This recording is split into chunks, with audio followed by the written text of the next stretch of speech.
Councillor Paul, before I start, would you just like to make that quick little announcement that we spoke about? Thank you, Madam Mayor. Councillors, as you can see, Rugby got recycled water bottles. It's to save single-use plastics, especially in this chamber, when we're here for 2 or 3 hours, hopefully not. In the box at the back, ladies and gentlemen, is your water bottle. So please take one. Thank you very much. Thank you, Madam Mayor.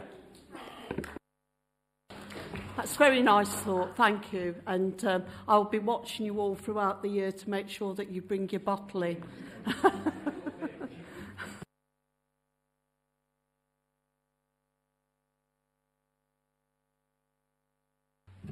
Welcome to the meeting of full council this evening.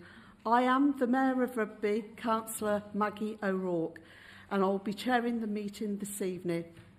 The meeting will be web streamed to the public throughout the council meeting on the YouTube channel. During the meeting, if you wish to speak, please use the push button to talk on the microphone in front of you, and make sure that you stand up as well so that I know you want to speak. Before we begin the formal agenda, I will ask the Chief Executive to provide details of the evacuation procedure for those present. Thank you, Madam Mayor. Good evening, everybody. There's no fire drill scheduled in the building this evening, so if the fire alarm sounds, then please make your way out of the building, down the main staircase and out of the main doors, and congregate at the entrance to Caldecott Park, and an officer of the council will give instructions on when it's safe to return to the building. Thank you. Are there any apologies for the meeting tonight, Chief Executive? Madam Mayor, I have apologies from Councillor Mrs Garcia. Madam Mayor, and I know she's not here, before you start, Councillor Lisa Parker.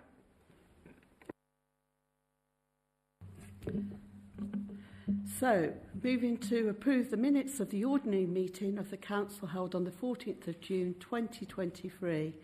I move that the minutes of the ordinary meeting of Council held on the 14th of June be approved and adopted. Who will second the motion? I will second the motion, Madam Mayor. Those in favour, please show. Those against? Yeah, okay. Those against?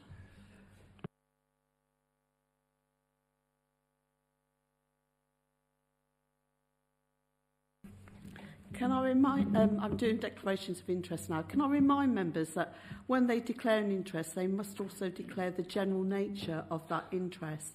Are there any declarations under the non-pecuniary interest as defined by the Council's Code of Conduct for Councillors? Yes, Madam Mayor. Item A, B, 8B, I should say, as a member of Rotary, because I believe that is going to come up in that particular item. Thank you. Perhaps I should, as an honorary member as well, record my interest as well. Sorry. Yes, Madam Mayor, thank you. It's agenda item 6A, report of Cabinet, item 3, UKSP Year 2 spend. Because of my position as trustee of Rugby Brough Trust.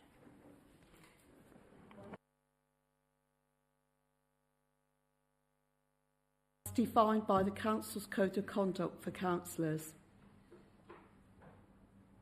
No. And finally, notice under Section 106 Local Government Finance Act 1992, non-payment of community charge or council tax. No. Okay. So, Mayor's announcements. Just like to say before I move into my announcements that when we get to question pursuant, and there's quite a few of them tonight, if the sort of follow-up questions in terms of supplementary questions turn into a statement, you might well find yourself being knocked off because there should be no more than 1 or 2 sentences. And I have been indulging people so far, but that's not going to happen anymore. And if the questions can't be answered on the night, in terms of supplementaries, there will be a written answer from whoever the question's directed to. Is that okay, everybody? And the other thing, when we get into these sort of debates as well, Oftab will be sort of keeping an eye on the time so we don't stray too far over the 5 minutes. Okay, thank you. So, the Mayor's announcements. The Mayor's Appreciation Award was recently presented to our wonderful street pastors. The pastors have watched over visitors to our town for the past 13 years. The respect shown to them by business owners, police, blue light services and visitors to our nighttime economy is truly amazing. They keep our young people safe, they bring calm to confrontational situations, they save the time and resources of our blue light services. Just by collecting abandoned glasses and giving out flip-flops, they save our NHS thousands of pounds each year. I'll be presenting the next Mayor's Appreciation Award to our J Foundation in recognition of the amazing fundraising activities that they have achieved, and they've raised enough funding to put in place over 60 defibrillators and also bleed-out kits. This has made Rugby the most heart-safe town in the country. The defibrillators have already saved several lives in Rugby. There are free information and awareness sessions available at the Rugby Railway Club on the 22nd of July. So, in respect of what Jay's family have done, myself actually, and the Deputy Mayor would encourage you all to go along to the free sessions and learn the CPR and also defibrillator instructions that are going to be provided. The foundation work was highlighted to me by the Deputy Mayor, Councillor Simon Ward, who nominated them for this award, and Simon will be with me to greet the family in the Mayor's Parlour tomorrow evening and present them with the award. So thanks to the street pastors and RJ Foundation for the outstanding contribution they have made to the Borough of Rugby. And finally, I was at Browns Over School today, community school, and it was a really enjoyable time, and the children were fantastic, and they presented me with a little teddy who has a big daddy teddy that's called Percy Perseverance,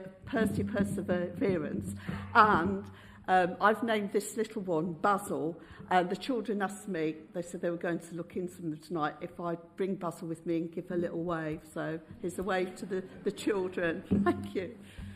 Okay. Thank you for indulging me. Right. So, Cabinet considers the report on the 26th of June, which highlighted actions delivered by the Council during 2022 as part of its corporate strategy delivery plan. The Council achieved an enormous amount last year, and I would like to take this opportunity to thank all the officers for their hard work and commitment to delivering these actions. And finally, on the Mayor's announcement, just update on my charity, which is Rugby Myton Hospice. I'm very, very happy to announce that Deputy Mayor Simon Ward will be joining Datcher in the sort of the parachute jump in September. So thank you very much. We really do appreciate it.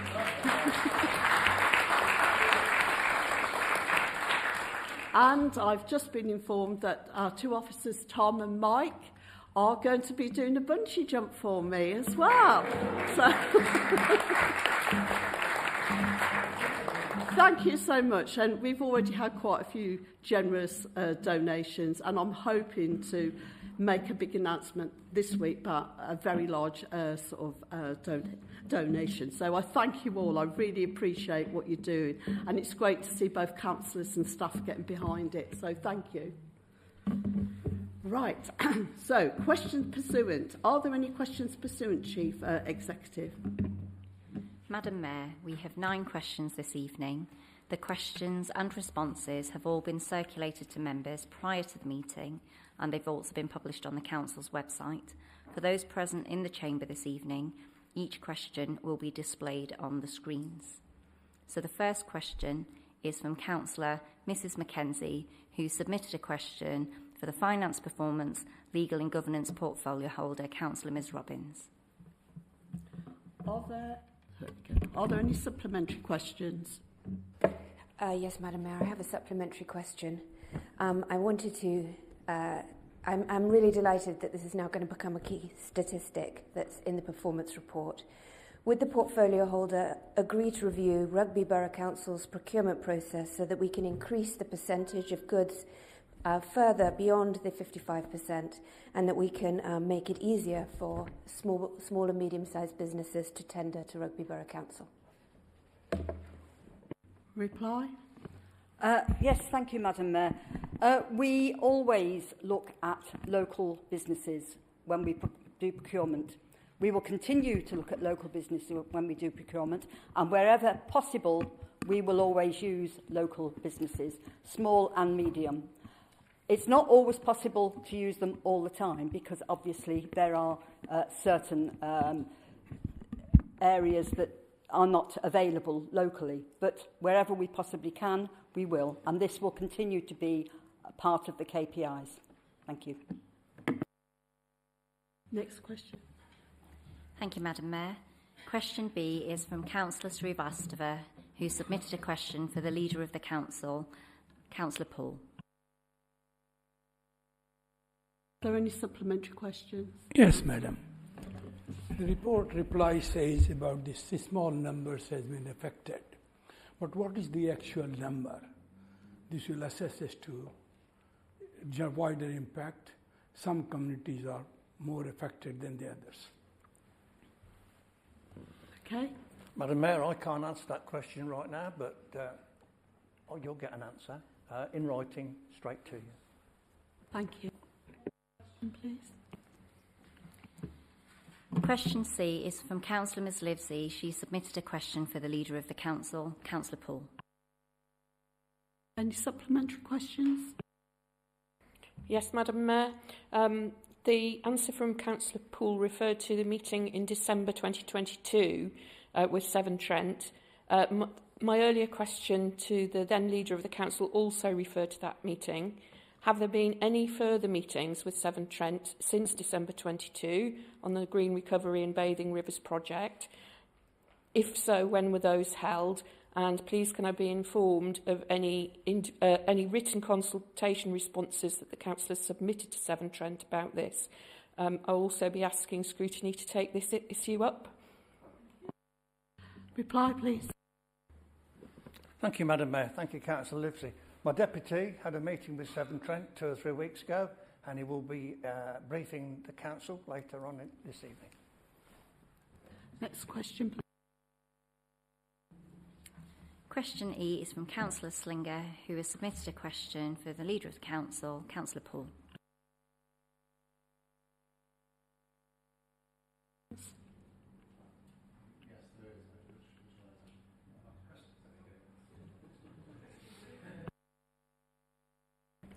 Sorry, point of order, Madam Mayor. The next question was actually question D, but I don't have a supplementary for that. My apologies, Councillor Livesey, you are correct.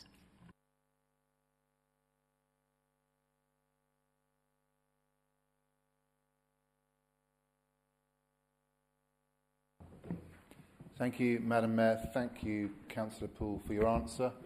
I appreciate that everybody in this chamber will want that those works to be concluded as soon as possible, and I appreciate that you've asked to write to the County Council. You've accepted that you will write to the County Council, so thanks for that. Can I ask that the Scrutiny Committee also keep up their scrutiny of this measure and invite the relevant county officer to appear before the Scrutiny Committee to give an update? Answer, please. Thank you, Madam Mayor. It would have been easy if you'd have asked your chairman sitting next to you to take that up for you, but yes, I will speak to your chairman and carry that wish forward. Next question, please. Question F is from Councillor Slinger. He submitted a question for Councillor Poole.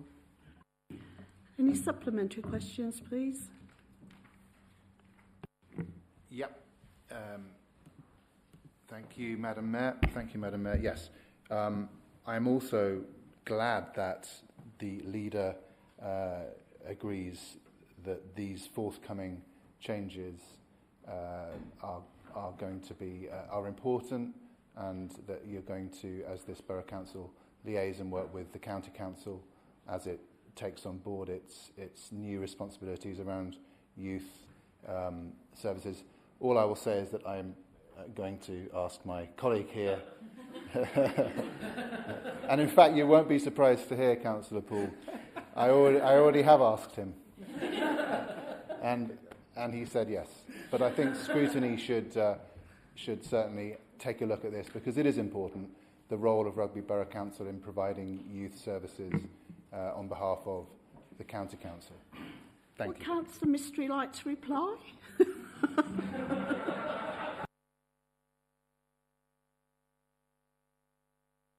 Next question, please. Question G is from Councillor Harrington, who has submitted a question for the Communities, Homes, Digital and Communications Portfolio Holder, Councillor Willis. Any supplementary questions, please? Yes, there is, Madam Mayor. Just want to say thank you for your response, Councillor Willis. Also, congratulations to the Chief Officer and the team acquiring 2 new build properties at Webb Ellis Place. Great work. I do have a little concern because last year there was 23 homes was less compared to last year for actual council houses. So even with the acquisition of 12 and also even with the 9 on Mill Road, was still less than last year. As Byatt Place was approved for demolishment in 2018 and Round Gardens in 2019, how Rugby Brough can increase the council properties for the now, not for the future. Thank you. Thank you. Thank you, Madam Mayor, and thank you, Councillor Harrington, for your question, or indeed questions. 4 questions in there. Can I just clarify that the question you've asked actually relates to your first of 4 questions in your original question, i.e. the decline in social housing, rather than the cost of living crisis, or indeed the mortgage burden, or indeed the housing strategy to address the above. Unfortunately, I cannot answer your question this evening. However, I will be pleased to take it away and provide you with a full answer. And as a bonus, Councillor Harrington, I would also like to offer to pick up the conversation on a one-to-one basis in the spirit of collaboration to better understand the specifics of the question so we can be clear and waste no more time. More than happy to work collaboratively. Thank you, Councillor. Thank you. Madam Mayor, question 8 is from Councillor Moran. He submitted a question for the Growth and Investment Portfolio Holder, Councillor Picker. Any supplementary questions? Yes, Madam Mayor. I wasn't going to ask a supplementary question until I seen your answer. And my concern is that I'm very, very happy, clearly, that we've got an excellent chair of the Town Centre Working Group, having nominated Councillor Roodhouse. I'm delighted that he's going to take that forward. But my point is that if so many businesses in the Town Centre are complaining that their opinions are not being heard, my concern is that your reply, that the Council has consulted extensively, misses the point. So if you feel so confident that the Council has consulted extensively with Town Centre businesses, why are they complaining so passionately that their opinions are not being heard? Answer, please. Well, obviously, in terms of the first point, this is, in terms of consultation and future working, that is something that I think we will be taking forward with the regeneration strategy. And as you've alluded to, perhaps more of a question for Councillor Roodhouse. In terms of business engagement, as I said, we have done engagement, we have done consultations. I appreciate that we will obviously have different areas of feedback, and it's something that I'm keen to carry on working with businesses. We've obviously had business breakfasts before, we've engaged with the businesses. We will continue to do so, including through new mechanisms such as the Partnership Board, which I think we'll be discussing a bit later. Thank you. And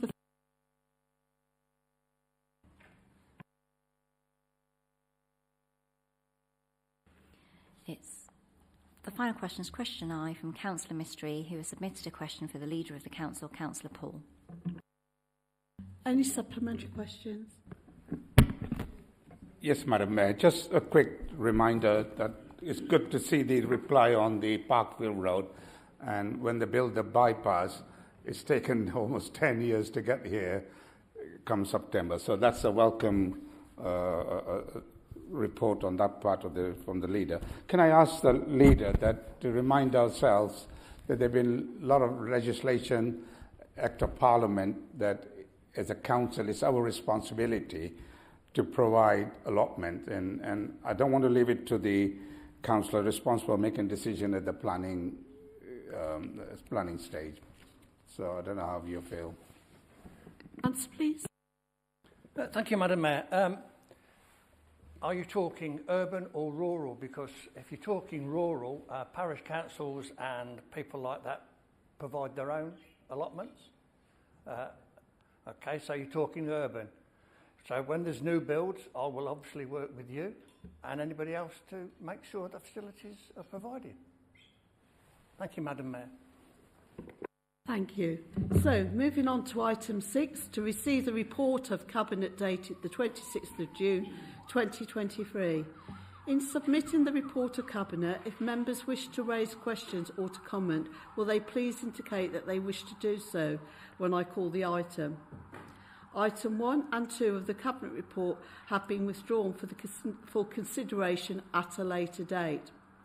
Councillor Picker, will you move the confirmation and adoption of item 3 of the report of Cabinet of June 26, 2023?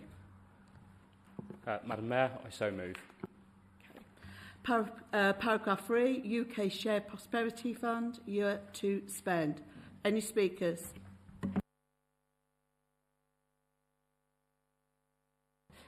Thank you very much, Madam Mayor. So the report concerns the UK Shared Prosperity Funding for Year 2, and it is a fundamentally good news story. It builds on the 3 core pillars that the Council has identified the UK Shared Prosperity Funding to be used for, namely community in place, supporting our local businesses, and developing our people and skills. It also makes a vital contribution to the government's proposals to level up, and a great opportunity to deliver on some of the schemes that we have discussed, and indeed some schemes that we are yet to discuss. For the initial tranche of the Year 2 funding, we're proposing to focus on supporting businesses, tackling the cost of living for our residents, and kick-starting some improvements to our public realm. There's also going to be funding for supporting leisure and sports, contributing to health in our community. In total, the report covers £275,000 worth of funding, and there is a further £466,000 remaining for this financial year. The report outlines a series of funding pots or pools for a number of areas that I've already alluded to, but it's important to say that this is not the detailed spending. This is not outlining exactly what we're going to be spending the money on. This is identifying some areas we want to focus on. And it's important to note that it's not going to be my decision. It's not going to be Council's decision. It's going to be a decision by the wider community through the partnership board that we will set up, because ultimately this money is for the benefits of the people of Rugby, and it's important that we do engage with them, with businesses, with community groups, both within our town centre and further afield. And the report outlines a number of areas and a number of types of organisations that we might wish to invite to join that board. The precise membership of the board, as per paragraph 3.5, will be determined in conjunction with the leaders and officers, but that's a conversation that I'm very much hoping to have moving forward. And the one thing that I do want to say is that obviously we're looking at a lot of areas and a lot of funding, and one of the things that I hope to hear over the next few weeks and few months is where people want this money spent. We've already had a comment this evening about people feeling that the council isn't doing enough. I firmly disagree with that, but I don't have a monopoly on good ideas. There are good ideas out there in our community, in this chamber. We've got this funding available. I've already had some ideas from colleagues in this room that I'm picking up with officers, but if anyone here has some ideas, I'm more than happy to work with you on this funding. So I hope that this evening we can all support this measure, we can get cracking and we can deliver. Thank you very much, Madam Mayor.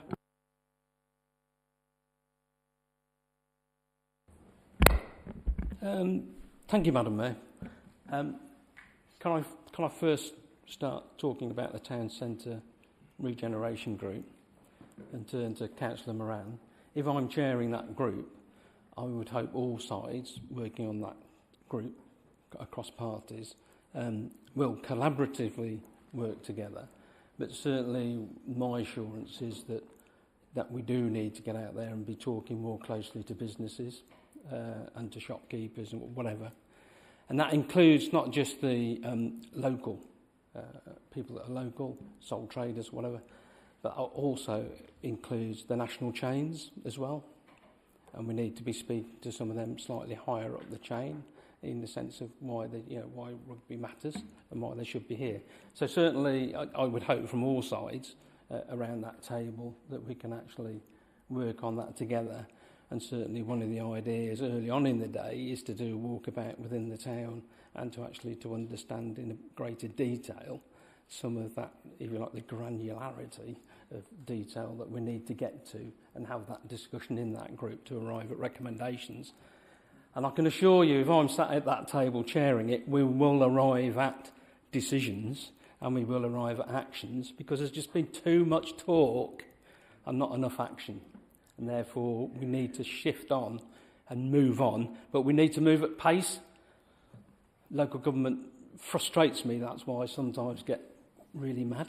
But it's frustrating because you can't move at pace. It's not like a commercial organisation. You make a decision and you can do that. You know, it's different. And so my plea really to the organisation is that we need to move this on at pace, and that includes local politicians as well. And as you know, Councillor Pickford has said, let's share the ideas, let's put it all in the pot and let's work together on it, because I think it's something that we all value going ahead. And certainly I'll try and hold the ring between all the factions and the different views, because there will be different factions and different views. And my assurance is that I will try to do that to the best of my ability that we can to deliver those outcomes. So turning to the UK SPF fund. We've only got about another year, haven't we? Something like that, but still.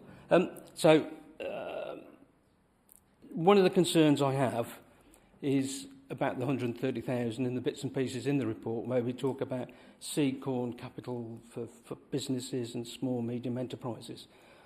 And this comes back to my previous comments about being frustrated with local government. You know, we don't understand as a local authority how SMEs work. Other organisations out there are doing that work already, from the Growth Hub to other advice centres and other people that are doing that particular work. We don't have expertise or the fount of knowledge, I would dare suggest, to do some of that grant application work. And therefore, I think one of the things that we do need to explore is how we're going to do that. Because some of the money in here, though it may sound big, 130,000 or 50,000 or whatever, actually in the overall shape of things, to drive some businesses forward, to grow, is not big money. And I can assure you, who's been a director of a small company that started up as a sole trader, and we ended up employing people and all that rigmarole, you haven't got time to faff about coming to a local authority, filling out pages of forms. It's quicker for me to go to my relationship manager at the bank and give us a loan at the best rate that you can. Because you haven't got time to make decisions. You haven't got time to work to council cycles or council meetings. So I think that's something we need to think about. Local partnership group, 17 to 19 people, is it? And you're asking them to make a decision?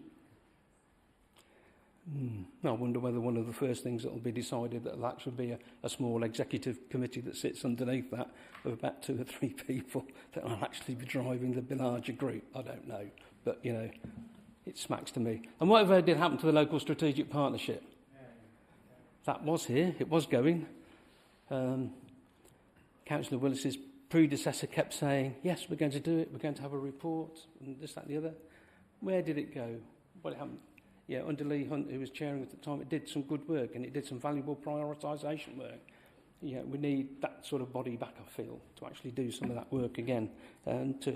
So the challenge is about the long-term position of rugby, the town centre, and the rest of it, and you just have to walk around, look above the old McDonald's at the smashed windows and the pigeons flying in and out, and stuff like that. And we need to work with Warwickshire College. And at the end of the day, we need those deliverables to deliver what we need on the ground.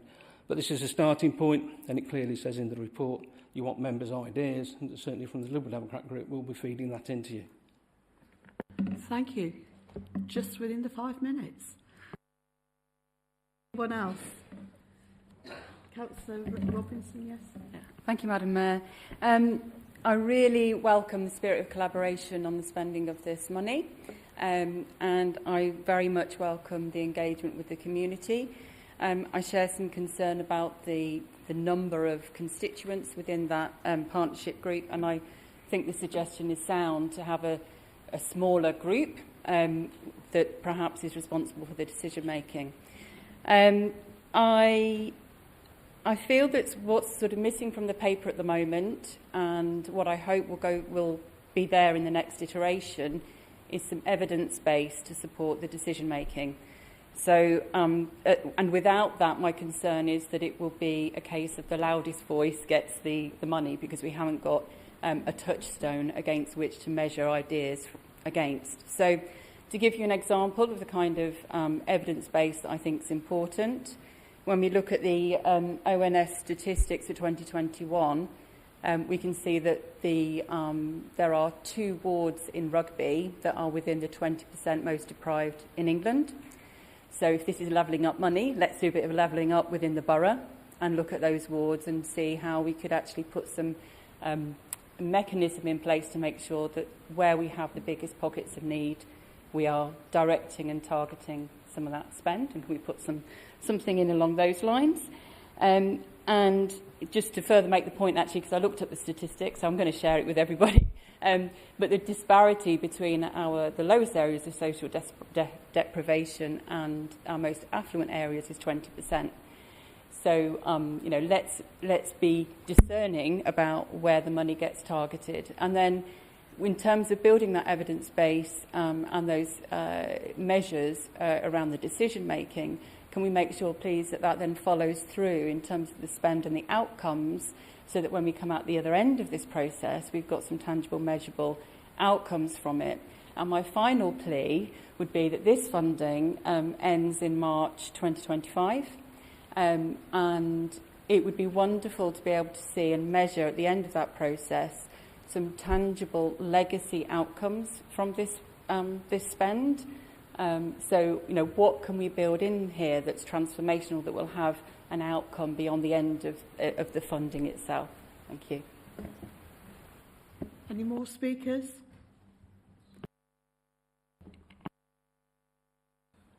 Yes, it's. I can't believe how time flies, because it's nearly, well, it has been just 9 years since I created what I call the picture of the borough, which hangs in the corridor.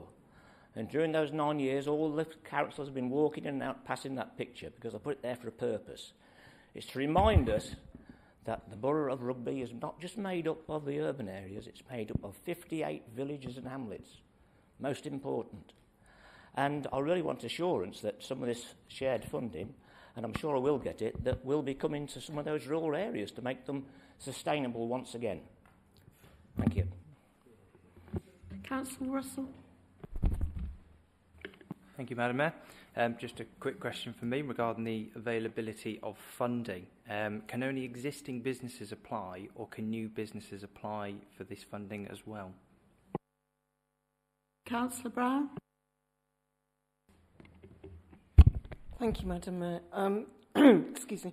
Yes, I want to thank Councillor Picker for that very open-handed and fair invitation to collaborate on this. I think that is the way forward.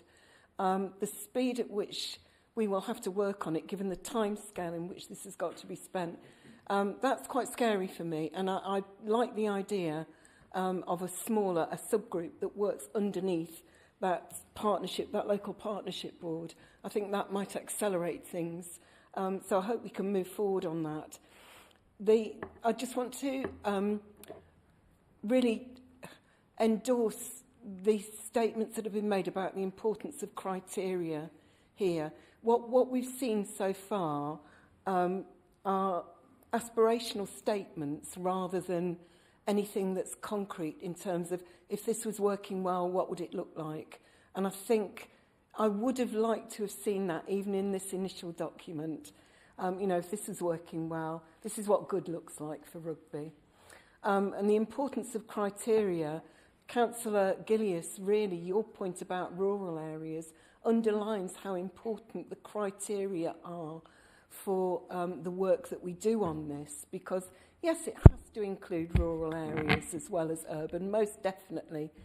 And we need to be really very, very careful about the way we articulate that, given that, you know, as already been pointed out, the internal disparity in rugby is 19.3, but it's easy to point to urban wards and say that's where it should go. Rural poverty is quite an issue too.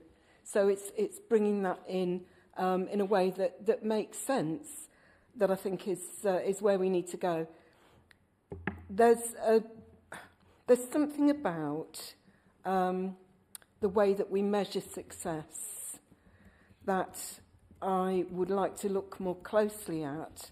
And for example, in Appendix 4 of the Stage 4 Action Planning on review and monitoring, which is where I would have hoped to have seen a bit more detail, it says after year 2, sorry, I can't see that far, I have to pick the paper up. It's pathetic, isn't it? And these are very focals. After the year 2, UK SPF is spent, year 3 will need to be evaluated, and the success of year 1 and year 2 spend will be evaluated to see if it achieved what is intended.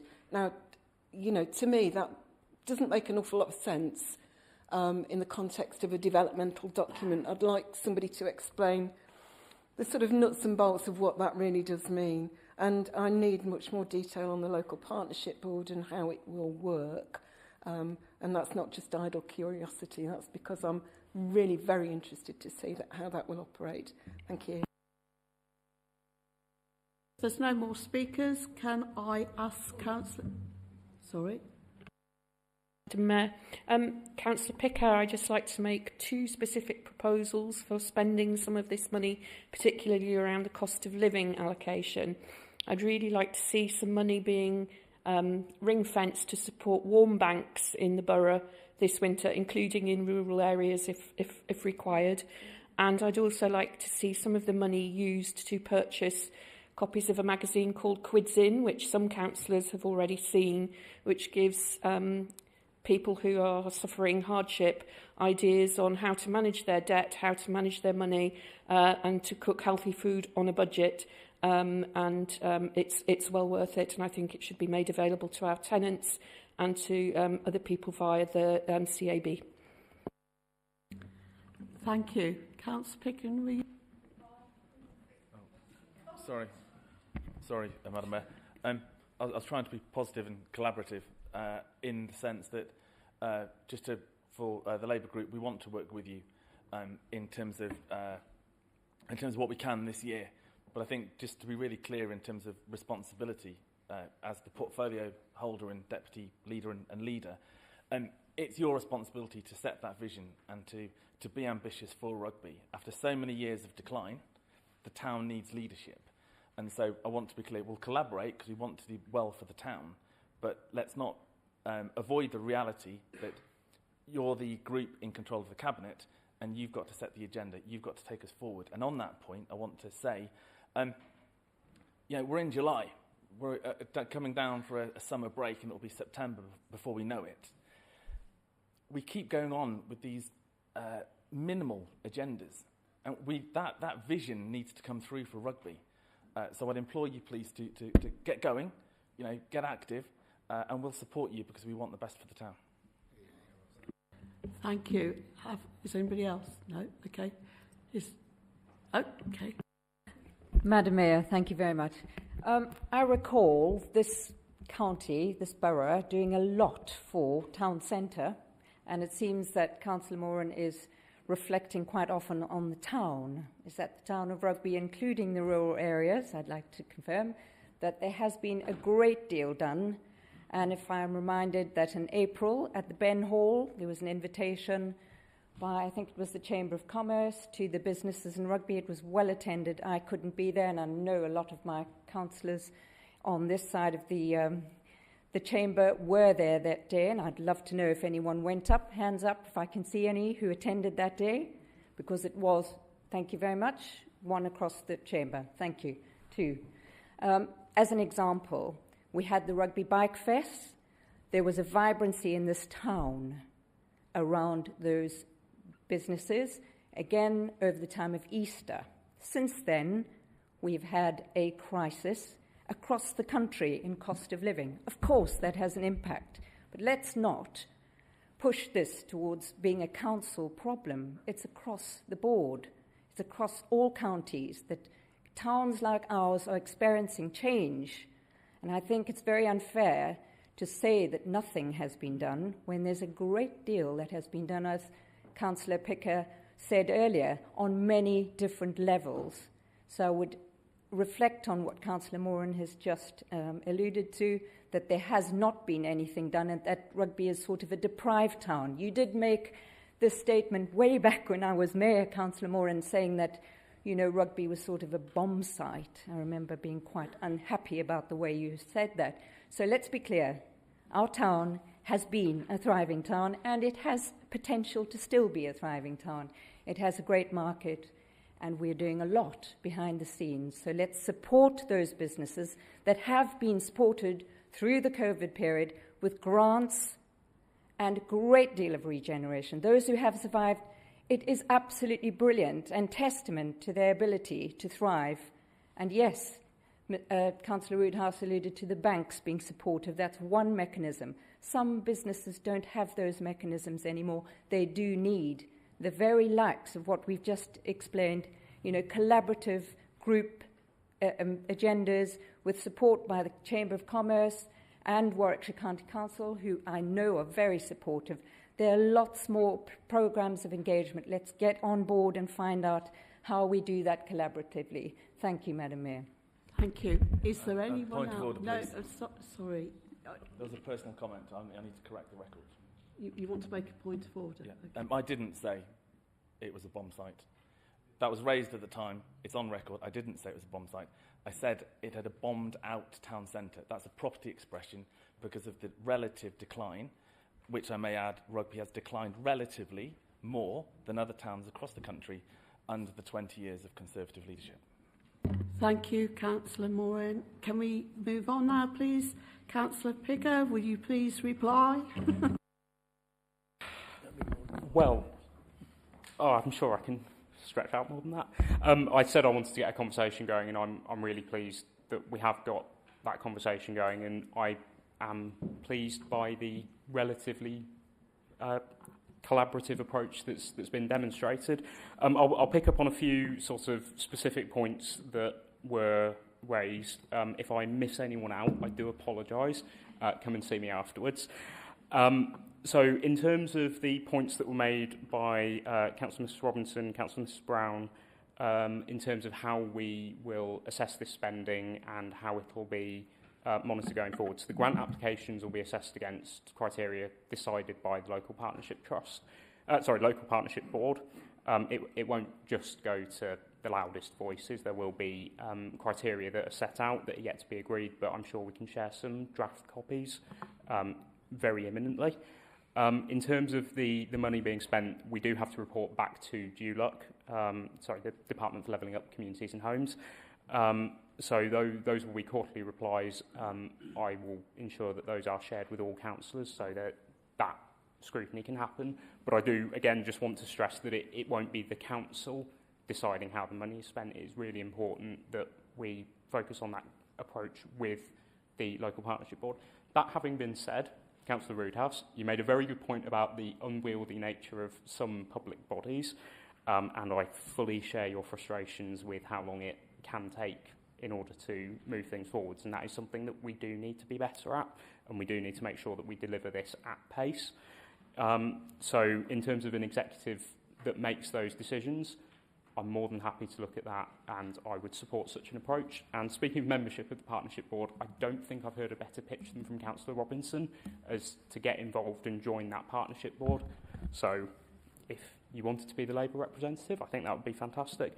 Councillor Gillius made a point about the fact that Rugby is a large area. We often talk about the urban area and particularly the areas of deprivation there.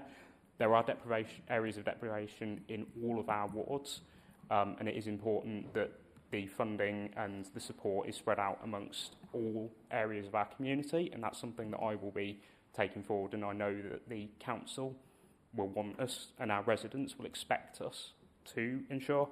The specific points that Councillor Livesey made about some ideas, thank you very much for those. You'll forgive me if I won't confirm or deny those proposals, but I'm sure we will look at those and any others that come forward. Councillor Russell, point about businesses applying. Any business, whether it's long established, new to the area, if they're looking at setting up and there's something that they think they can do, please go through the process, apply. If there's anything we can do to help through this funding, I'm sure the Partnership Board will look at that. And as a final point, Councillor Roodhouse mentioned the Growth Hub. In terms of the collaborative working that I think Councillor Mrs Watson-Merritt alluded to, we have collaborated with the Growth Hub in the past to support our businesses, including through the COVID recovery grants, I believe it was. And I'm sure we will continue to do so, and I will ensure we have conversations with the Growth Hub moving forward. I hope that covered all the points that were raised. I think I've touched on everything that was raised, but if there are any further questions, please don't hesitate to get in touch with me. Thank you. Can I just remind people to come through the chair, please? But this debate has finished. I will highlight, however, which hasn't been picked up, recommendation 4 of the report makes it very, very clear that the full recommendations in terms of the local partnership group will be coming back to this full council. So thank you.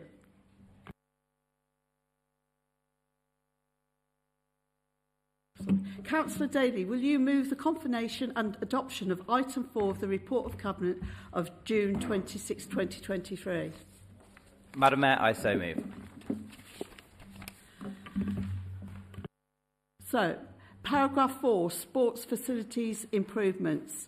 Speakers, please. Thank you again, Madam Mayor.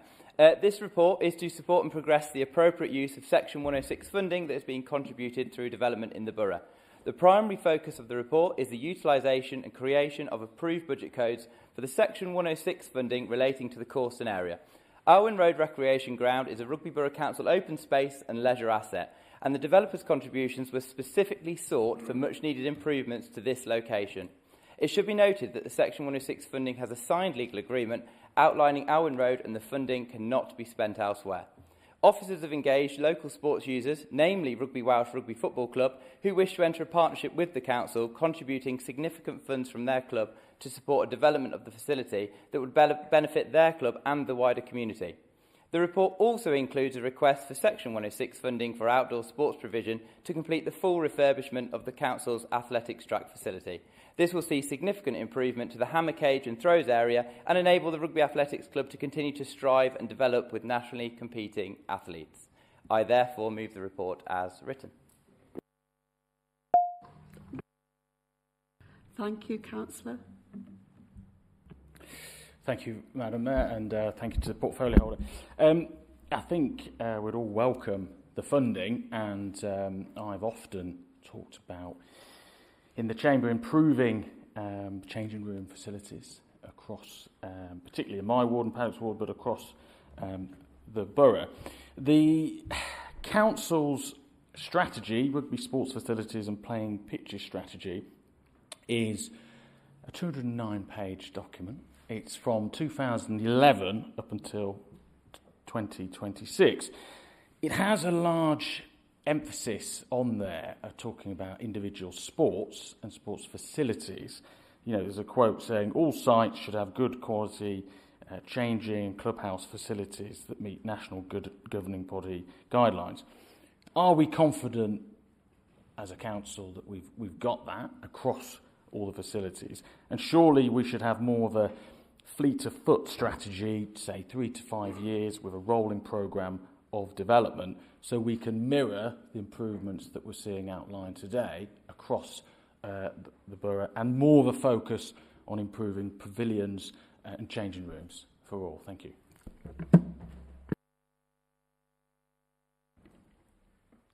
Councillor Warren. Thank you, Madam Mayor. I wanted to say that, look, fundamentally, of course, the Labour Group recognises and endorses and supports the allocation of funding here. It's it will go clearly a long way to improving particularly the rugby facilities in Bilton. And that would have been it. I'd have stood down then. But for the trialling of almost like a rather naff Amazon sort of Netflix series over the last week, where the Conservative Party has been advertising in advance and claiming credit for the Section 106 money into Alwyn Road. It's pathetic. It's tawdry. It's, you know, from a party that is supposed to be of, you know, great institutions, you know, you're defying all convention. Councillor Poole, when we started here in May, you were very clear that there was a new reality, and there is a new reality because you're not a majority party. So the way in which you've advertised that the Conservatives are effectively claiming credit for Section 106 money, which by definition is to replace something that's been lost, you're giving back something to the local public where they've lost something, is pretty tawdry. And the irony here that we've got two councillors from Bilton who are here to vote on it, but one of the councillors, the eminent councillor from Northamptonshire, isn't even here to vote on something she's already advertised. So putting that to one side, I'm sure that can hopefully be addressed going forward. We support this. But just, I'll take this opportunity to talk about the last thing in terms of sports facilities. I think it's so important for a borough to be proud of. And I'd ask the portfolio holder, please, just to remember back last year when the council voted, I think it was unanimously, to support Councillor Gillias's notice of motion for Brandon Stadium, just to look and how you can work with officers to see how that valuable asset for the borough can be protected. Thank you. Thank you. Just to say, if people do want to challenge around Councillors' Code of Conduct, a complaint can be made, and I would encourage people to do so if they feel they need to make a complaint. Thank you.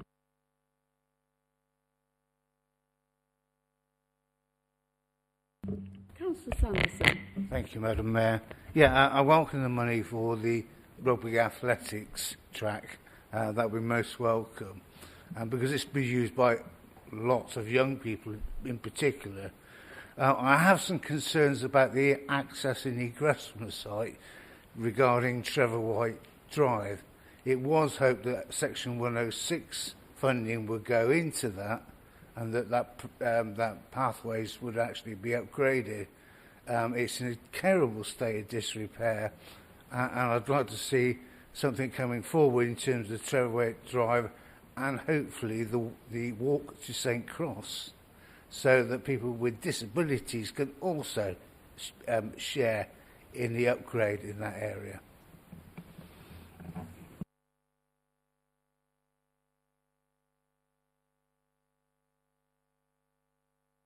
Would you like to reply, please? Thank you, Madam Mayor. I'll address the each individual councillor's questions. Councillor Douglas, yes, you're correct. The playing pitch strategy is a number of years old, and we are in the process of updating that now. Officers are doing that. We hope to get a report to Council in the autumn regarding that. You asked a question about the quality change rooms. I can't give you an answer about all of the change rooms now, but I will get back to you in writing after having that conversation with the team in Leisure and Wellbeing. Councillor Moran, this is fantastic that we've got this money from the development in Corston, as I said at Cabinet and earlier this evening. We've got that money. It has to be spent on Alwyn Road. It's £300,000 or so for Alwyn Road to improve the pitches, which will allow more sport to be played, more teams to be able to play there each week. There will be improvements to the pavilion in conjunction with London Welsh, and there will be some fantastic improvements to Rugby Athletics Stadium and the track. Regarding Councillor Sampson's comments, thank you for your positive comments about the improvements to the track. I will also speak to the Chief Officer about the access and the egress and whether there's anything we can do to in the immediate future to try and make improvements there where they are needed. I will go and have a look at that myself as well, and I'll get back to you personally. Thank you. Thank you. Councillor Willis, will you move the confirmation and adoption of item 5 of the report of Cabinet of June 26, 2023? Thank you, Madam Mayor. Unfortunately, I'm in the position where I have to report that the report indeed should have been withdrawn, as unfortunately the funding bid was unsuccessful. This was for £50,000 to provide access to external expertise and support in order to prepare a heat decarbonisation plan for 3 council buildings, the Town Hall, Work Service Unit, Rugby Art Gallery, Library and Museum. The cut-off date was 30th of June. We, of course, met as Cabinet on the 26th of June. Unfortunately, the fund was oversubscribed and we were unsuccessful. My apologies to you, Madam Mayor, and indeed to all in the Chamber. Thank you for the update. Sorry. Okay. Councillor Ms Robbins, will you move confirmation and adoption of item 6 of the report of Cabinet of the 26th of June 2023? Thank you, Madam Mayor. I so move.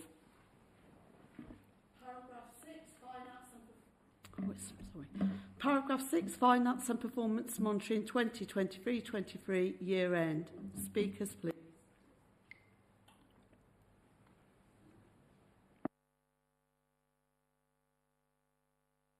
Councillor Mistry.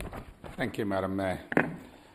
Madam Mayor, I do recognise that this report is to give an overview of the Council's spending and performance for the year 2022 and 23 and inform future decision making.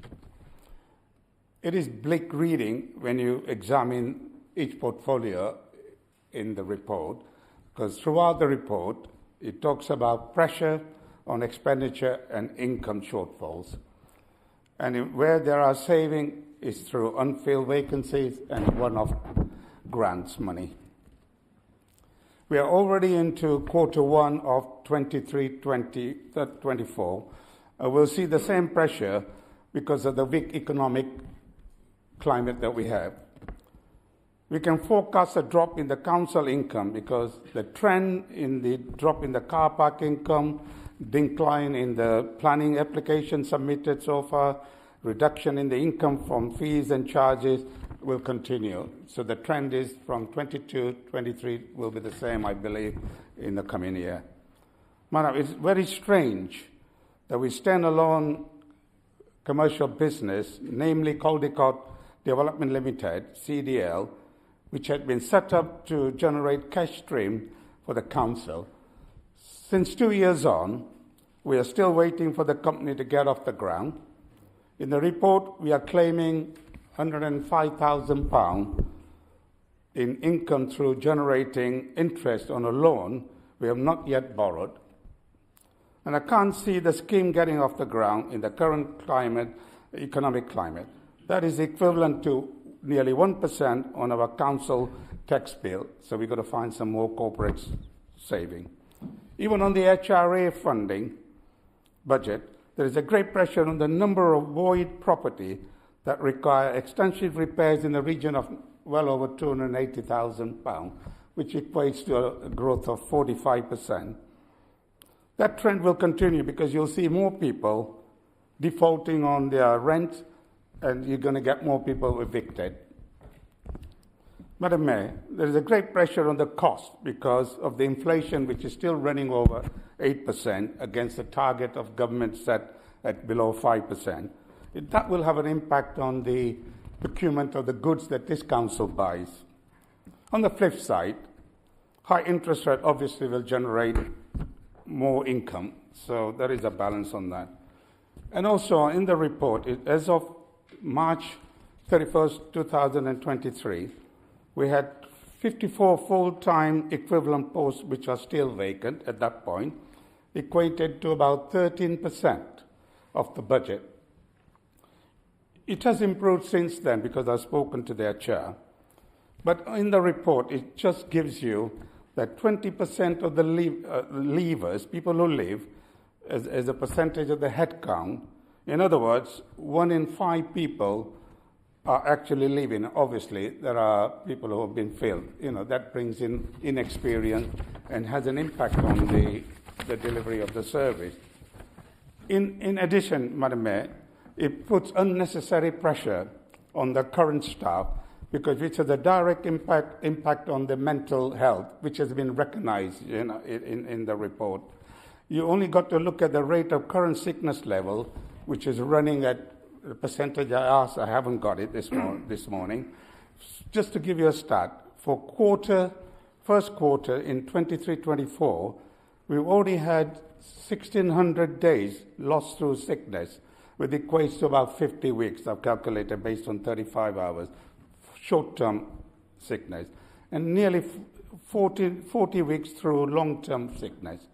Madam Mayor, if we continue the current trend, as I've highlighted, we will continue to have a great pressure on our budgets, and it will lead to cervicals. I think it's called corporate saving. Thank you, Madam Mayor. Thank you. Any more speakers, please? Councillor Robbins, can I? Thank you, Madam Mayor. First of all, yes, Councillor Mistry is right. It was last year's up to March of 2023. And, of course, things have moved on since then. With regards to staffing, yes, it has been a very, very difficult period. We have lost staff. But, however, I am pleased to say that the vacancies are now down to 23. However, one of those has already been filled and will be taking place, will actually be starting work in a couple of months' time, next month, in fact. So staff vacancies is always going to be a difficult issue for this council.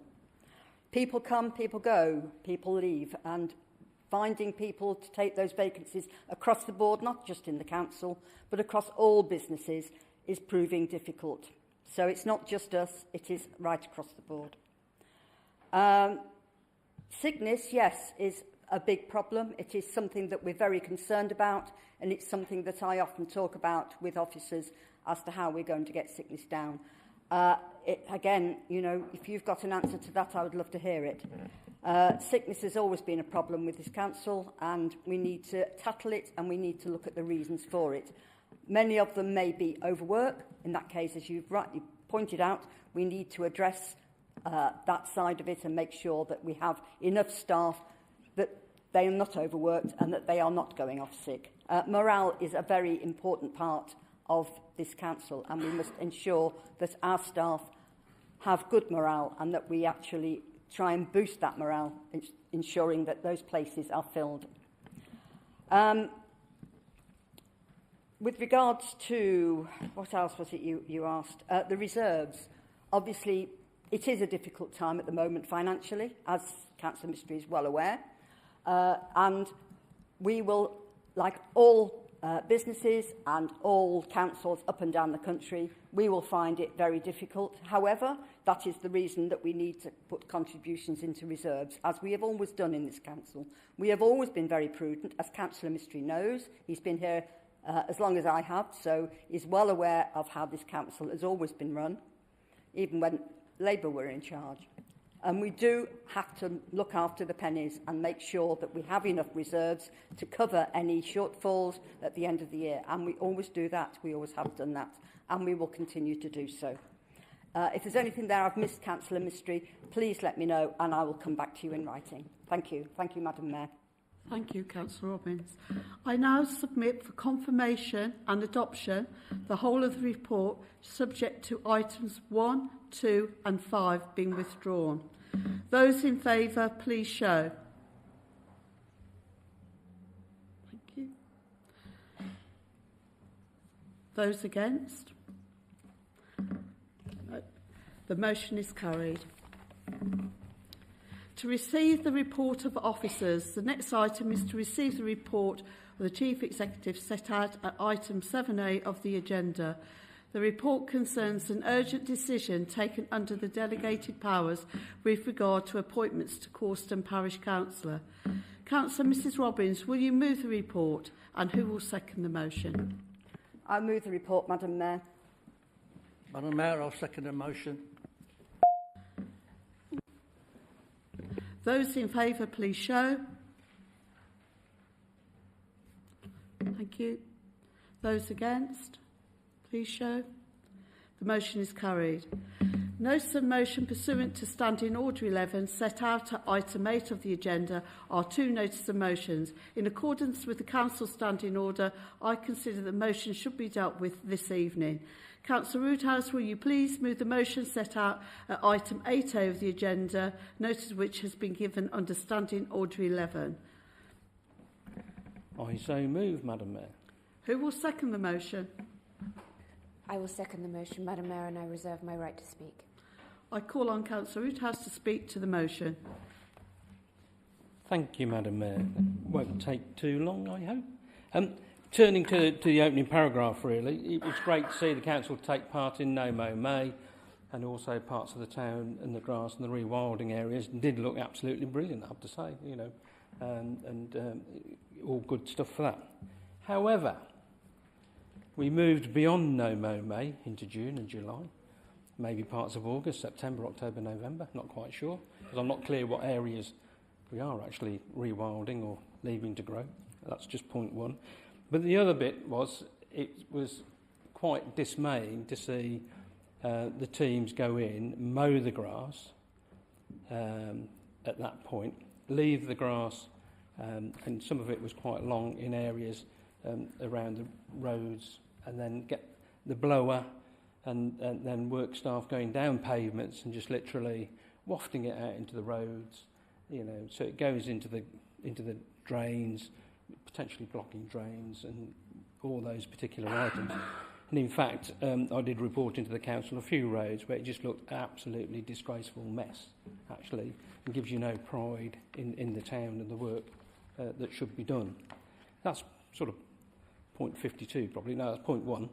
The other bit about that, though, is the more serious points. Actually, the grass in areas is left, and certainly that grass is drying out, and it's left to potentially to arson or particular fire for that drying that's gone on.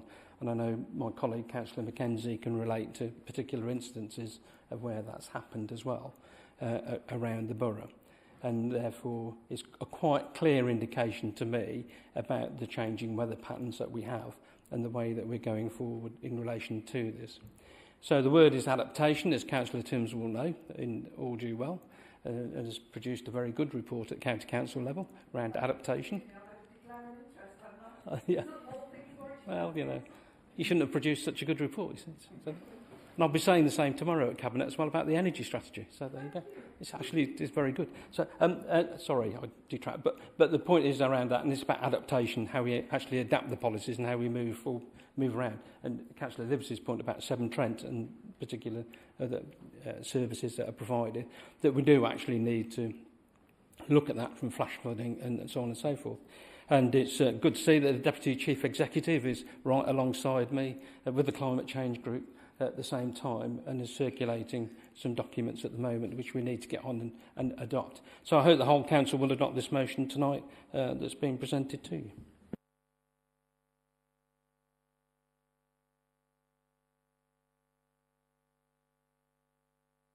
Any more speakers? Thank you. Could I just make one point, Madam Mayor, and that is, of course, where we have a situation where the grass doesn't get mowed for a considerable time, a month or so, and we get the sun and the rain, and the cycles of sun and rain, it does go very quickly.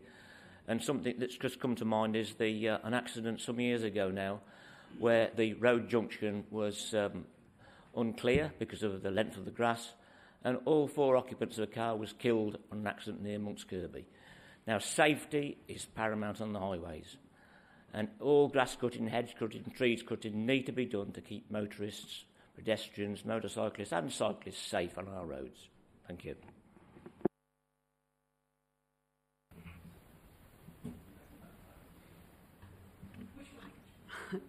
I can see who's first. Can I just say that's really good, Councillor Gillies, and we will, of course, make sure that County Council are aware of their responsibilities as well.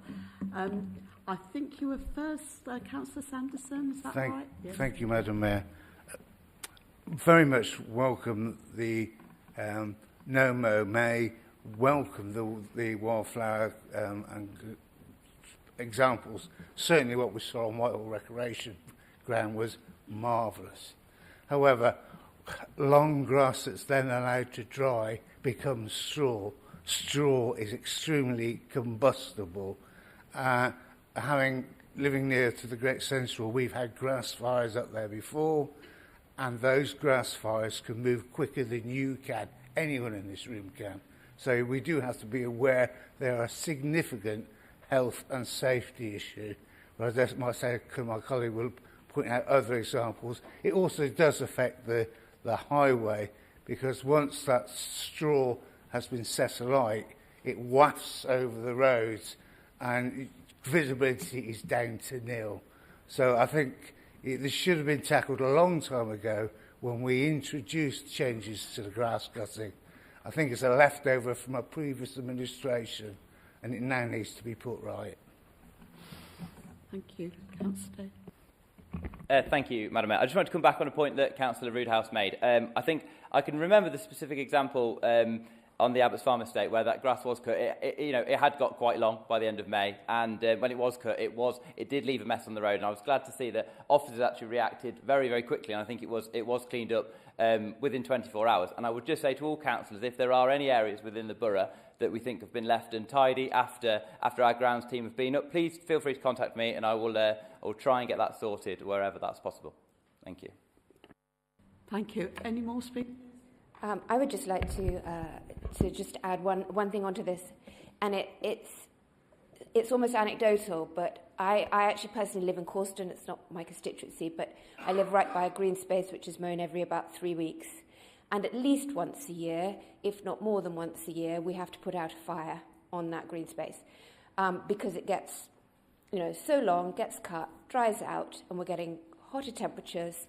And people come along, they gather it up, and they set it on fire. We put it out twice so far this year. There was a massive fire on Corston last year, but every single year of the 18 years I've lived there, I or my neighbours have been out and put out fires or called the fire brigade to put out fires.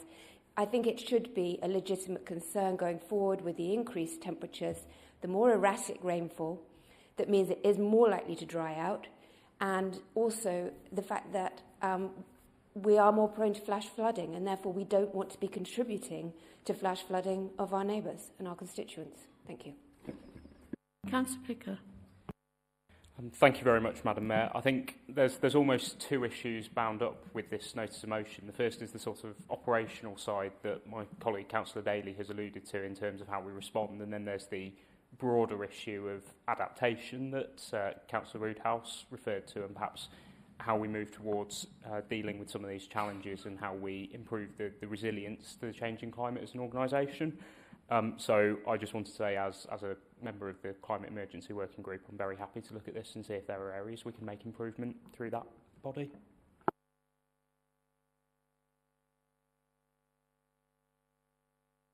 Councillor Roodhouse, would you like to take your right of reply?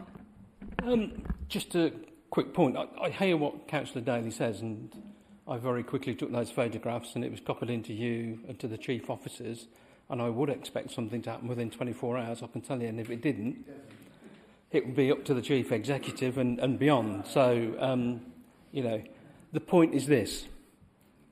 I shouldn't have to do that. And I think that's the point you missed. And same to you, Councillor Picker.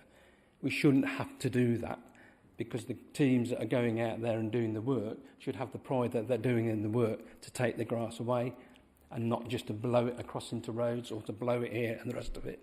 And I can see you sort of looking up like this. And that's the point, that if we're actually going to adapt policies and service action plans, it's about what we're doing on the ground, and the people on the ground need to understand that particular element, and that's operational. And I know I've spoken to the Chief Officer for Operations and Trade and to other officers about this. And there are particular issues, I think, within how the council operates, that those days have got to finish if we're actually going to adapt services to the way of going ahead. And therefore, I shouldn't have to make a phone call or take a photograph, around of doing that. It should just happen. And it may be that you need to think about putting a team together, which happens in quite a lot of other areas. You put a team together. As they cut, they clean, and they do the roads at the same time. And they make sure everything else is right. and you get some multitasking teams which are actually doing some of the repairs in the area at the same time that belong to them at the same time. That's the point, really. So I hear what you say, but to be honest, if I hadn't taken that photograph, and I know, because I know there's other roads in that area, I didn't report, and that grass is still there. Now, if I report it, I know there'll be a road sweeper in that area, because that's how the council works. It doesn't work on the old cycle. Every 3 months the road sweeper turns up here, or 4 months here. Older councillors may remember that cycle of how it worked. You used to see the road sweeper going through the town every day at about 6, 7 o'clock in the morning, sweeping the roads. We are a reactive service. Perhaps with this, we need to start thinking back, not being reactive and waiting for that to happen, because that's not the way to do it. If we want to build the pride in the town, we actually need those clean streets, the clean pavements, the cut grass, the rewilding, the wildflower areas, it's all good, but it all builds into pride of place. And the people on the ground that are doing the work need to have that pride of place, Councillor Daly. And therefore, I hear what he's saying, but to be honest, that's just a glib answer, and don't do it. I shall now put the motion to the vote. All those in favour, please show. All those against, please show. The motion is carried. Councillor Barnett, will you please move the motion set out at item 8B of the agenda, notice of which has been given under Standing Order 11? Yes, Madam Mayor, I so move. Who will second the motion? I will second the motion, Madam Mayor, and reserve my right to speak. I call on Councillor Barnett to speak to this motion. Thank you, Madam Mayor. To my fellow councillors and officers, I will try to make what I say succinct, but do forgive me if I labour the point. This notice of motion has been put forward with the express aim of drawing much-needed attention to the deficit of facilities for musicians and artists in the town, and what appears to be a clear lack of ambition or long-term plan for this vital cultural sector. With the establishment of a task and finish group, we as a collective can start to move forward in making sure that we are providing much-needed support for this hard-working yet underappreciated group. I welcome the friendly amendment from both the Liberal Democrats and the Conservatives, and I look forward to working with everyone here on an issue that goes beyond partisan politics. So, without wanting to become too anecdotal, I feel that I should relay some of my observations as a local musician that has lived in the town for 28 years, and I'll also read some short statements given to me this week by key figures within the town's music and education scene. I want to give all members a clear picture of the issues that need to be addressed and how pressing this matter is. As a teenager, one of the integral parts of my development was to go to Great Central Studios building on Lower Hillmorton Road, which some of you may know. It was a practice and recording space run by local musician Pete Baines. As an 11-year-old, I got to play with my uncle's band in that building, and over the years I rehearsed and formed numerous bands and friendships within that space. It became a hub for many in the 90s, 2000s and 2010s, and for many of us, it was more than just a space to plug in a guitar or whack an untuned drum kit. Many of our non-musician friends would sit and watch us play, and in general, it became a safe space for us to express ourselves and form bonds that, as I sadly approach my 30s, are still strong to this day. It kept us productive, and we felt part of a scene. I often wonder what the trajectory of my life would look like without that space. In the years that have passed, this facility was closed down and left to fall into disrepair. That building has stood now for 9 years, falling more and more into visible disorder, which I feel is sadly a fitting symbol for the state of the music scene in Rugby. The Save the 92 campaign, spearheaded by Ben Jennings, tried to save the facility, but to no avail. However, this campaign showed the importance of a rehearsal and recording space in the town and the willingness of local artists to organise and try to make something happen. We went from having The Vault, which was a local music venue that saw the likes of Duff McKagan, who, those of you who know your music, he was the bass player in Guns N' Roses, come to the town, which local bands could support. You know, what an amazing opportunity that is. And lots of hubs and pubs, such as the Alexandra Arms, before it got renovated into Alexandra Art, also provided these spaces. We're now reduced to occasional weekend music nights in certain pubs, which are almost exclusively for cover and tribute bands. The last bastion of regular music nights in the town is The Squirrel, who have been a vital life force for musicians to informally hone their craft at the Wednesday night open mics. The other venue was the Royal Tapper, which is due for imminent closure, with the last of its original music nights hosted by Steve Bryant happening at the end of the month. I'm particularly troubled by the closure of the Royal Tapper, and thus the ending of these music nights, as I've seen firsthand the benefits these types of events bring to the town. My current band played their first gig at one of these events in the Royal Tapper in April, and off the back of that video footage from the night, we were asked to play the O2 Academy in Birmingham last Friday, and now have a gig lined up at the H&V Empire in Coventry next month. Where will these opportunities come from once Royal Tapper is gone? It broke my heart when I was contacted by an ex-student of mine asking me to support his band for a project set by his college to organise and run their own gig. Imagine my sadness when I found that the only venue they could find to put on such an event was the canteen of their old school, the one I currently teach in. Yet it speaks to the industriousness of these young musicians of the town, that despite the lack of facilities and support, they are one of the bands that will be supporting my own at the Empire in Coventry, at 17 might I add. The aforementioned student had this to say to me: as a growing musician over the past 3 or 4 years, I felt creatively oppressed because there was simply no place for me to practice outside of my own home, and that's why, in the end, I left rugby and pursued my love of music elsewhere. There was simply nowhere in rugby where I could chase that itch I had to be creative in music. I found that it would be easier to look elsewhere than sit and wait for some place to pop up, and the same can be said for musical venues. James Grady, who is the director of RMC Folk Band and an old bandmate of mine, sent me his thoughts. As a small town, rugby punches far above its weight in terms of live music. It is an important part of our identity, just as much as sport, and something that we are proud of as a community. The live music here and the community around it is part of why people choose to live here. This is reflected in the huge celebrations, such as Bike Fest and Amplified, which were alluded to earlier, which bring prestige to the town, and thousands of live music events that happen in rugby every year.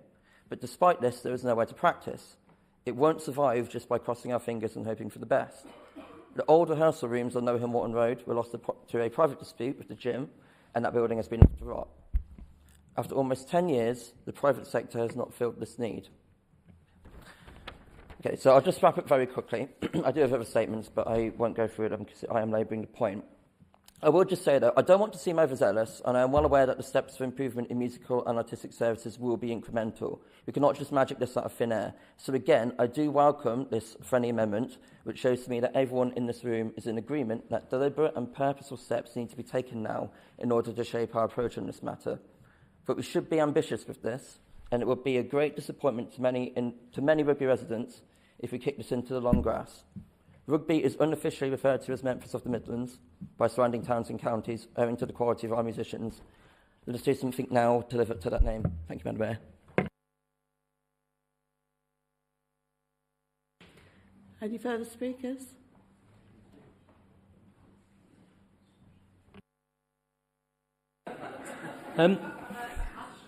My job. Sorry. I forgot my place, Madam Mayor. Just a few comments, really. I'd certainly remember that building, Youth Promotion, on Lower Hill Morton Road, as it used to be called, with the money that went in there, and the printing presses that used to roll, and all the work and the sofas, and quite a nice coffee, if I remember rightly, and the recording studios and the rest of it. So, yeah, fond memories of that. The important bit about this is actually about the creativity and the cultural element of the borough and of the people of Rugby. We have a lot of creative spirit, and you, Madam Mayor, of course, and most past mayors here will recognise that, because during that year you get to see a lot of that work that goes on in the borough as a whole, and it's something that we do need to capture, I think, and how we do that is going to be interesting, and certainly within the Town Centre Working Group it is a discussion that's got to be had around that, and certainly in the Town Centre strategy which this council passed, there is a creative quarter which is earmarked within that element of that strategy. And that's something I can tell you from my personal perspective I am keen to try and create. How we try and achieve that, I don't know, because I'll come back to Councillor Mystery. There's not a lot of money about, but there is some. But how could we actually do joint partnerships or joint work with elsewhere? And that's why I think it's important having an officer or somebody, if we can find the money to actually do that, and bring somebody in to actually concentrate and focus on that, would be beneficial to this sort of work, because it's something that we need to do. And also that officer would be able to build the links to the county's arts and creative scene, plus other people around the area about what's going on. So it's an important element. I'm glad you brought the motion in relation to that. And I do look forward to seeing whether we can create that creative quarter within rugby, because it is sorely needed. And it is, to me, I think it will be about the future, because shops are great, but actually it's the mental health and well-being element also that you can actually tackle within areas like this. So fully support the motion.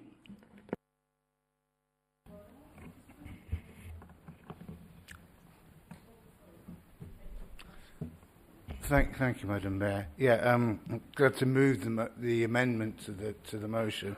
The thoughts on that were, yes, we do need someone who has the skill set to move this forward.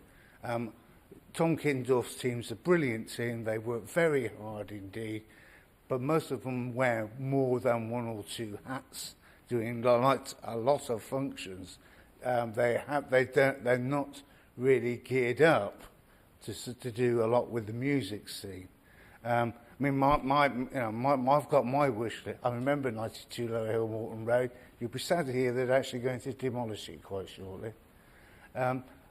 In terms of in promoting the music scene, I'd love to see the fireworks back in Whitehall Rec again with a musical accompaniment at the refurbished bandstand.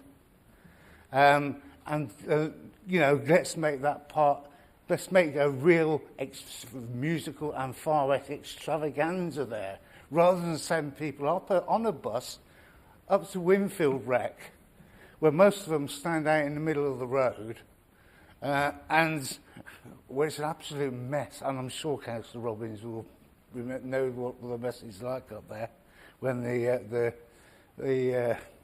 round table do the fireworks up there. We'd like to bring it back into the town centre with musical accompaniment. I've had musicians that said to me, when can we hire the bandstand? Who do we talk to? The interest is there within the musical groups. But putting on already hard-pressed officers, I don't think would be a bright idea. We need somebody new and motivated to make the music scene work in rugby. You never know, you might have applied for the job. But I think that's where we need to go. I believe with the two eyes, Ish and Isabel, to keep an eye on this when it gets to scrutiny, it will get some momentum, and we can begin to actually develop a clear cultural and music scene here in Rugby. Councillor Sanderson, you've moved the amendment, have you? I moved the amendment, which I believe is seconded. Hang on a minute. I'm running the meeting. Sit down, thank you. Who's seconding the motion, the amendment? I will, Madam Mayor, if I'm allowed to. Of course you are. Just want to make sure everybody knows who's running this meeting. Okay. Oh, Madam Mayor, we know. Councillor Robbins. Sorry. I welcome this amendment. I think that this is good news for rugby. As a Rotarian, and I did declare an interest earlier, at this present moment, in the Ben Hall, just next door, that way, there is a music competition going on. It's called Rugby's Got Talent, and it has been put on by my Rotary Club. And we have got 16 very talented young people and older people playing there. 8 of them tonight, another 8 tomorrow night. The final will be on the 20th. There's a good plug for you. If this meeting finishes in time, I would beg you all to go and have a look and to see what's going on. At the end of August, we have a music festival in Caldicott Park. Again, all local musicians, groups, and it's going to be a fantastic afternoon. And yes, they do. They need to be able to practice. They need to be able to teach. They need to be able to learn. What we do also have within the 3 Rotary clubs, and I'm sorry to keep going on about Rotary, but I think it's very important to the music scene, we are in collaboration with Warwickshire County Council's Music Centre, and we have a bursary which we give out to students, young people at school, but not just in schools, it can be out of schools as well, to actually learn when they can't afford to. They can learn and they can get a bursary from us, and it's so welcome. And we give out hundreds of pounds every year, in fact, probably thousands. And it's all done, of course, through collecting money in as a charity, which Rotary is. So, yes, this would be great. It would be great to have somewhere else for them all to practice, and this fantastic, vibrant music scene in this town. It really is. We've got some wonderful musicians, and we are a very talented borough. So thank you for the original and for the amendment, and please hope everybody will vote for it. Thank you. Thank you, Councillor Robbins, and I would also say, as the Mayor of Rugby, I've promoted the event that you've just spoken about, and I would encourage all of the councillors here tonight to follow the Mayor of Rugby, who is promoting all of these events that you're talking about, and you could help to promote them even more, which would be really good. I've got Councillor Sierra first, and then I've got Councillor Watson-Moret. Thank you. Thank you, Madam Mayor. Actually, I think most of it has been said already, but what I was going to say is it's really important, I think, for the quality of life, the well-being, and I think it's really important that we start from there, because in many ways, it's not just the musicians who will benefit in terms of their quality of life, but I think also our residents as well. Thank you, Madam Mayor. It's good to hear our councillor's maiden speech, and I loved you raising the subject as one that I'm passionate about. I come from a musical family, and for a good 20 years have followed the music scene in Rugby. So your aspirations are laudable. I was on a flight today, and I had a few hours to think about your motion, and I thought about the live music events and the gigs we used to have, and if anyone remembers the guitar shop where you could buy a musical instrument in Rugby, you could buy paper music long before the internet and YouTube, you could learn to play an instrument, the gigs, the posters, everyone got together there. That is obviously missing. We're in an ever-changing world. We appreciate that, and I think over your 28 years you've seen the changes. However, I do agree with Councillor Sanderson, there's a need, but there's also a huge responsibility placed on this council if you're going to be describing what in my mind was sort of veering up as too wide and vast a requirement, almost a music academy. You were sort of putting out that this council needs to spend and have some complex needs around sort of a recording studio. And immediately I thought of the expensive equipment, the constant upgrading of IT, technical support, the insurances, which would be vast and expensive, how we manage that with health and safety, and how we allocate bookings and times on those particular events. It's a huge ask for Tom Kittendorf and his portfolio holder.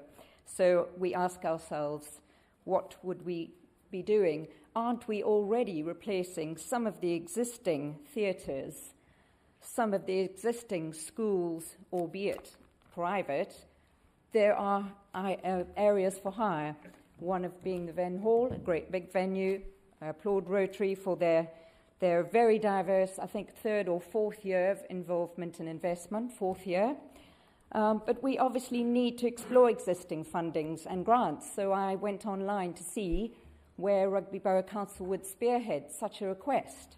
And I found online some really interesting government grants, as well as a website where the government steers towards youth music. Youthmusic.org have 3 different categories: the Trailblazers for young musicians, the Catalyzer for more advanced 18 to 25-year-olds, and then the next generation as well. So 3 different categories of grants. Unfortunately, Councillor Bennett, those grants have already been allocated for this year. But if you were to jump in, and I can share the websites with you, the grants start from January 2024, and they're wonderful, up to £30,000 worth of funding. But obviously, if we can help you write a proposal, and I think it's clear that there's a great need for that. There's some fabulous gigs here: the Merchant, the Squirrel, the Windmill, CV22, all of which are still vibrant.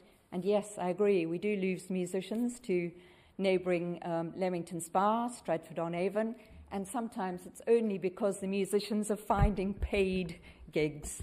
They do travel, and unfortunately we can't always and keep them in. And I appreciate, you've lost some friends to different musos across the years. There's a clear picture here. We could do more, and I think we will do more. James Brady is one that punches above his weight, as you said, so it'd be lovely to work alongside musicians like him in rugby too.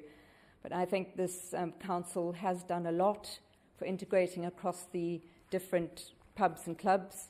And recently I saw Councillor Brown out and Councillor Livesey. Didn't we all meet at a very new music venue, which was well attended by great musical talent, and they bring along their own instruments, they bring along their sound equipment, and it was highly well attended. So, there are new groups starting. So I wouldn't always say that it's a dying musical scene. It certainly isn't, and I think we could work with our theatres perhaps in asking them for a bit of space, as they don't have the capacities and the tickets anymore. Thank you very much, Madam Mayor. Any more speakers? Thank you, Madam Mayor. Just very quickly, and thank you, Councillor, for bringing this motion forward. Anything that promotes the arts will always get my support, but let's widen the agenda beyond music. I speak as someone who was privileged enough, fortunate enough to earn my living within the theatre world for 10 years, and that started working within fringe theatre, etc.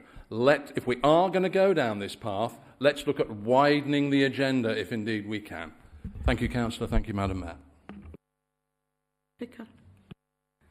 Thank you very much, Madam Mayor. And I think the thing that I want to touch on is point C of the amendment, and I'm grateful to Councillor Barnett for bringing this forward, and Councillor Slinger, I know we had a brief chat last week about this.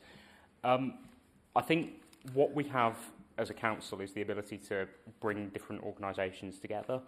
We're not going to be able to do this on our own. Frankly, we don't have the expertise to run or develop some of the facilities you're talking about.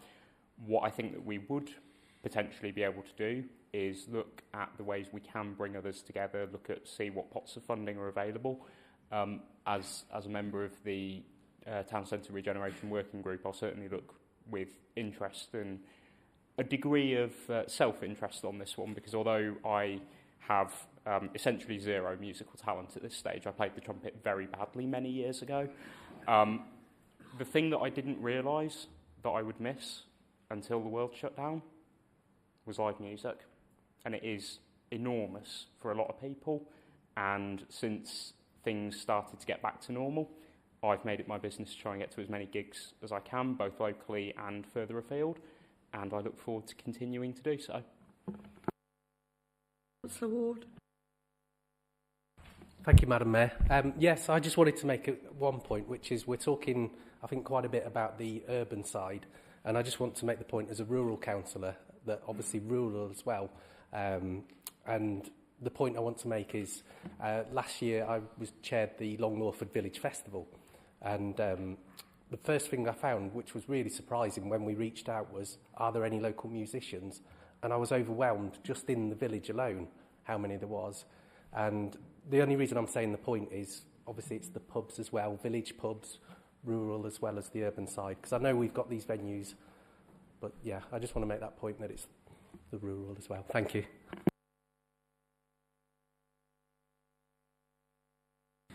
Thank you, Madam Mayor. Just want to start by saying what a fantastic maiden speech by Councillor Barnett. It's really, yeah, exactly. It's really great to have a colleague who brings to this chamber personal experience of this world. I also think it's really positive that there have been so many contributions from across the chamber. They're all positive, they're all acknowledging the talent, and they're acknowledging the great things that are happening, as Councillor Watson-Merritt said. I commend the work of the Rotarians that Councillor Robbins mentioned, and I agree that it's a rural, not just an urban issue. We were going to talk about the community infrastructure levy earlier, but this does give me an opportunity to talk about infrastructure more broadly. Infrastructure in its broadest terms being structures, facilities and services that a range of stakeholders, whether that's us in the council or businesses or private individuals or voluntary groups, the Rotarians, can provide. Now, regarding the rock band scene, I've got a bit of experience I'd just like to quickly relay. I was a member of a band here in Rugby called the 720s. I'm waiting. No, you didn't. You don't remember it. They were a great band. Check them out. They're on YouTube. In 2006 to 2008. Now, we utilise what I would call more broadly the infrastructure. I know we always think about roads and trains and so forth, but this is about infrastructure. So we went to Lower Hill Morton Road and Pete Bain's studios and recording and practice rooms. We played in all the venues in town, and what we saw at Pete Bain's facility there were loads of bands, young and old, particularly the youngsters though, learning their trade and becoming creatives. Now, there's no practice studio complex anymore. There's no recording studio that I'm aware of, not in the same way that there used to be. Very few venues, or fewer venues left. Brilliant work at Quigley's, inside the 22 that Councillor Watson-Merritt mentioned, the Canal Lounge as well, the Squirrel. If I've missed any, I apologise to the venues because they do an absolutely brilliant job. But I think we can't just rely on private organisations. That's why we believe that more can be done and should be done. So this notice of motion is really about intelligent, creative, community self-interest. Suitable, well-planned action plan to boost the scene hopefully will be a win-win-win-win for this borough. A win for the musicians, obviously. A win for the audiences, which Councillor Siana mentioned. A win for the venues and the associated nighttime economy. And a win for the pride that we all have in rugby's talent. And maybe there's even some money available now as well, which is great. And the Borough Council report on the UK SPF specifically references the need to support local arts, cultural heritage and creative activities. And let's not forget also that this amazing borough of ours has produced some great musicians. The guitarist in the Wax Rats being one of them. But, no, seriously. Spacemen 3, who then became Spiritualised, morphed into Spiritualised. James Morrison, who went to Northlands Primary, which I was the governor of. Fantastic school. So, for bands, it really does take an ecosystem and an infrastructure, and I know that from personal experience. So I really want to take away from this debate the positivity that there is among all of us here to do something constructive. I think we can do something creative as a convener. Maybe we can do something more. And to Councillor Roodhouse's point about the town centre working group that I'm on as well, I think we're all listening, Councillor Poole and Councillor Picker, we're all listening to this. We know that something more can be done. Let's do it, and let's turn up the volume for live music in this great borough. Thank you. Thank you, everybody. That's really good. Right, so shall we now move to the vote on the amendment as shown on the screen? All those in favour, please show. All those against, please show. The amendment is carried. So we are now going to move to the amendment is because it's been carried. It becomes the substantive motion, and we should now take a vote on this. So all of those in favour of the substantive motion, please show. Thank you. All those against? It's carried. Thank you. Item 9, correspondence. Is there any correspondence, Chief Executive? There is none, Madam Mayor. Item 10, Common Seal. I move that the Common Seal be affixed to the various orders, deeds and documents referred to in the agenda. Who will second the motion? I will, Madam Mayor. Those in favour, please show. Thank you. Those against? The motion is carried. Item 11, motion to exclude the public under Section 100 A4 of the Local Government Act 1972. Under the Section 100A4 of the Local Government Act 1972, the public be excluded from the meeting for the following item on the grounds it involves the likely disclosure of information defined in paragraphs 2 and 3 of Schedule 12A and the Act. I so move. Who will second the motion? I will second the motion, Madam Mayor. Those in favour, please show. Those against, please show. The motion is carried. That concludes the public part of the meeting. Thank